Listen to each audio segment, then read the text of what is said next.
बच्चों, आज हम पढ़ेंगे क्लास 7th सामाजिक अध्ययन के अंतर्गत हमारे अतीत विषय का पहला चैप्टर हजारों वर्षों के दौरान हुए परिवर्तनों की पड़ताल। हम आपको बताएंगे इस पाठ से संबंधित प्रश्नों के उत्तर। आप देख रहे हैं यहाँ पर अभ्यास प्रश्न उत्तर, और पहला प्रश्न आपको पूछा गया है, अतीत में विदेशी किसे माना जाता था। उत्तर में क्या लिखेंगे आप? मध्यकाल में गांव में आने वाला कोई भी अनजान व्यक्ति जो समाज और संस्कृति का अंग न हो विदेशी कहलाता था। ऐसे व्यक्ति को हिंदी में परदेसी और फारसी में अजनबी कहा जा सकता है। इस प्रकार से आप पहले प्रश्न का उत्तर लिखेंगे कि विदेशी किसे माना जाता था। इसके बाद बच्चों दूसरा प्रश्न है आपके लिए, नीचे उल्लेखित बातें सही हैं या गलत। और देख सकते हैं आप, पहली बात यह है, सन 700 के बाद के काल के संबंध में अभिलेख नहीं मिलते हैं। क्या ये सत्य है बच्चों? दूसरा है, इस काल के दौरान मराठों ने अपने राजनीतिक महत्व की स्थापना की। क्या ये सत्य है? और तीसरा है, कृषि केंद्रित बस्तियों के विस्तार के साथ कभी कभी वनवासी अपनी ज़मीन से उखाड़ बाहर कर दिए जाते थे। क्या ये सत्य है? और घ है, सुल्तान गयासुद्दीन बलबन असम, मणिपुर और कश्मीर का शासक था। क्या ये सत्य है? चलिए जान लेते हैं उत्तर। पहला जो क है आपका सही है, सत्य है बच्चों, और दूसरा भी सही है, तीसरा सही है और चौथा गलत। तो आप समझ गए ना? तो यहाँ पर ये पहले वाला सही है, ख वाला भी सही है, और इसके बाद ग वाला भी आपका सही है, और घ वाला ये है गलत। ठीक है ना, आप समझ गए? तो यहाँ पर इस प्रकार से आप जो है अंतिम वाला जो है आपका सही नहीं है। इस प्रकार से आप उत्तर बनाएं अपने। इसके बाद यहाँ पर ध्यान दें आप, तीसरा प्रश्न है, रिक्त स्थानों को भरें। तो देख रहे हैं ना आप यहाँ पर क ख ग, और इनके बीच में यहाँ पर जो है रिक्त स्थान छोड़ा गया है आपके लिए। तो आप इसको कैसे भरेंगे? आइए यहाँ पर देखें। पहला क क्या है? अभिलेखागारों में रखे जाते हैं। क्या रखे जाते हैं? यहाँ पर लिखेंगे आप। ख वाला यहाँ पर भरेंगे आप। और 14वीं सदी का एक इतिहासकार था, उसका नाम यहाँ पर आएगा। और ग वाला है, यहाँ पर जो है काफ़ी सारी जगह, और इस उपमहाद्वीप में इस काल के दौरान लाई गई कुछ नई फसलें हैं। आप यहाँ पर जो है उत्तर कैसे लिखेंगे? क वाले में लिखेंगे आप दस्तावेज, और ख वाले में जियाउद्दीन वर्नी, और ग वाले में लिखेंगे आलू, मक्का, मिर्च, चाय, कॉफ़ी। ठीक है ना बच्चों? यहाँ पर तीनों जगह पे आप क्या क्या भरेंगे? पहले वाले में दस्तावेज, क वाले में, और ख वाले में भरेंगे जियाउद्दीन वर्नी, और ग वाले में यहाँ पर बहुत सारे ऑप्शन है ना आपके लिए, यहाँ पर खाली दिए हुए हैं। तो यहाँ पर जो है, यहाँ पर क्या भरेंगे आप? यहाँ पर भरेंगे आलू, मक्का, मिर्च, चाय, कॉफ़ी। ठीक है ना? इस प्रकार से आप लिखेंगे। और उसके बाद चौथा प्रश्न देखते हैं। आइए, इस काल में हुए कुछ प्रौद्योगिकीय परिवर्तनों की तालिका दें। तो यहाँ पर आप लिखेंगे, उत्तर में लिखेंगे 700 से 1750 के बीच के हजारों वर्षों में अलग अलग समय पर नई प्रौद्योगिकी का विकास हुआ, जैसे सिंचाई में रहट, कटाई में चरखे, और युद्ध में आग्नेयास्त्रों, बारूद वाले हथियारों का प्रयोग शुरू हो गया था। इस प्रकार से आप अपना उत्तर लिख सकते हैं।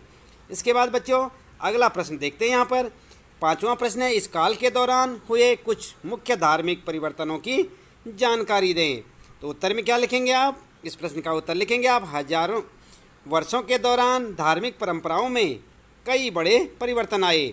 लोगों में दैविक आस्था वैयक्तिक स्तर पर और सामूहिक स्तर पर था। हिंदू धर्म में नए देवी देवताओं की पूजा, राजाओं द्वारा मंदिरों का निर्माण, और पुरोहितों का महत्व जो कि ब्राह्मण हुआ करते थे। इस काल में भक्ति आंदोलन का प्रारंभ हुआ, जो कि कर्म कांडों के आलोचक थे।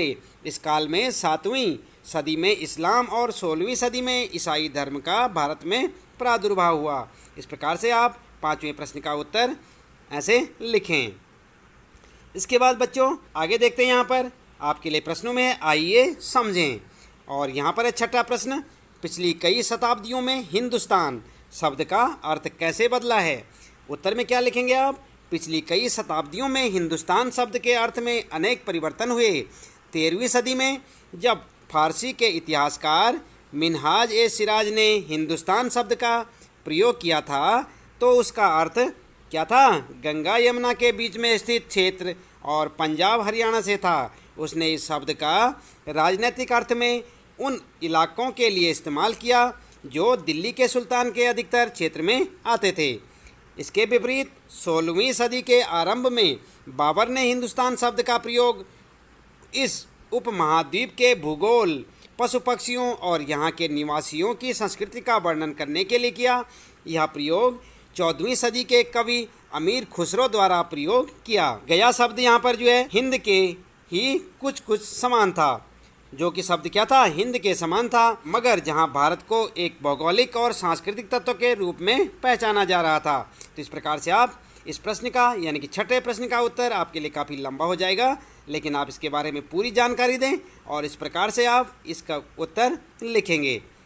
ठीक है ना बच्चों। इसके बाद 7वां प्रश्न है, जातियों के मामले कैसे नियंत्रित किए जाते थे। तो उस ज़माने में जो जातियों के मामले थे वे कैसे नियंत्रित किए जाते थे।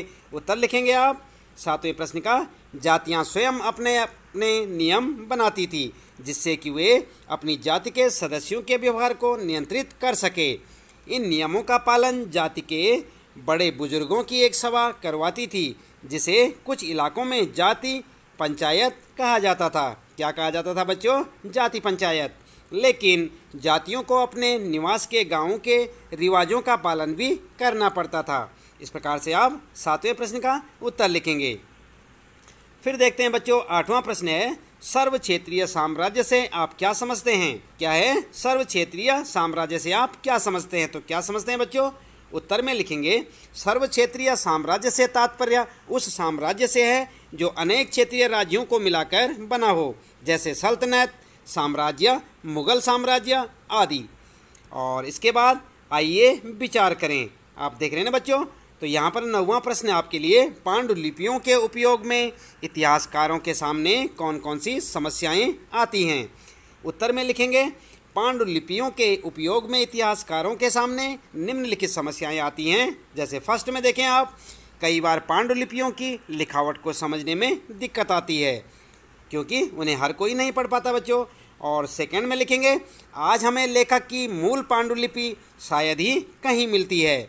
इसके बाद अगला लिखेंगे आप थर्ड में, मूल पांडुलिपि की नई प्रतिलिपि बनाते समय लिपिक छोटे मोटे फेरबदल करते चलते थे। कहीं कोई शब्द, कहीं कोई वाक्य, सदी दर सदी प्रतिलिपियों की भी प्रतिलिपियां बनती रही और अंततः एक ही मूल ग्रंथ की भिन्न भिन्न प्रतिलिपियां एक दूसरे से बहुत अलग हो गई। और इसके बाद लिखेंगे आप अगला पॉइंट लिखेंगे, इतिहासकारों को बाद के लिपिकों द्वारा बनाई गई प्रतिलिपियों पर ही पूरी तरह निर्भर रहना पड़ता है। इसलिए इस बात का अंदाज लगाने के लिए कि मूलतः लेखक ने क्या लिखा था, इतिहासकारों को एक ही ग्रंथ की विभिन्न प्रतिलिपियों का अध्ययन करना पड़ता है। तो ये जो आपके लिए उत्तर हो गया बच्चों, जो कि काफ़ी लंबा उत्तर है यहाँ पर। तो आप इसे पूरा विस्तार पूर्वक लिखें ताकि आपके अध्यापक या आपके जो टीचर हैं उनकी समझ में अच्छे से आ जाए कि आप क्या कहना चाहते हैं और आपका उत्तर सही हो। इसके बाद 10वां प्रश्न है बच्चों, इतिहासकार अतीत को कालों या युगों में कैसे विभाजित करते हैं। समझ गए ना आप? इतिहासकार अतीत को कालों या युगों में कैसे विभाजित करते हैं। क्या इस कार्य में उनके सामने कोई कठिनाई आती है। उत्तर में लिखेंगे आप, अधिकतर इतिहासकार आर्थिक तथा सामाजिक कारकों के आधार पर ही अतीत के कालखंडों की विशेषताएं तय करते हैं। इन आधारों पर इतिहास को प्राचीन, मध्य और आधुनिक कालों में बांटा गया है। कालक्रम को विभाजित करते समय इतिहासकारों के सामने यह समस्या उत्पन्न होती है कि वे किस महत्वपूर्ण घटना के बाद कालक्रम का विभाजन करें। यह है आपके लिए इस प्रश्न का उत्तर, यानी कि 10वें प्रश्न का उत्तर। इसके बाद बच्चों यहाँ पर ध्यान दें आप, आइए करके देखें। ये क्या है आपके लिए, आइए करके देखें। और यहाँ पर आपके लिए 11वां प्रश्न पूछा गया है कि अध्याय में दिए गए मानचित्र 1, आपने पढ़ा था ना पाठ अपना, आप अपनी पाठ्य पुस्तक में पाठ को देखें। वहाँ पर लिखा है कि अध्याय में दिए गए मानचित्र 1 अथवा मानचित्र 2 की तुलना उपमहाद्वीप के आज के मानचित्र से करें। तुलना करते हुए दोनों के बीच जितनी भी समानताएं और असमानताएं मिलती हैं उनकी सूची बनाइए। तो यहाँ पर आप क्या करेंगे बच्चों? उत्तर में लिखेंगे, मानचित्र 1 अरब भूगोल बेता अल इदरीसी ने 1154 में बनाया था। और मानचित्र 2 की बात करते हैं तो मानचित्र 2 एक फ्रांसीसी मानचित्रकार ने 1720 में बनाया था। दोनों मानचित्र में कुछ समानता और असमानताएं थी। तो क्या क्या थी वो समानताएं असमानताएं बच्चों? आप लिखेंगे दोनों मानचित्र में समानताएं। सबसे पहले आप समानताएं बताएंगे।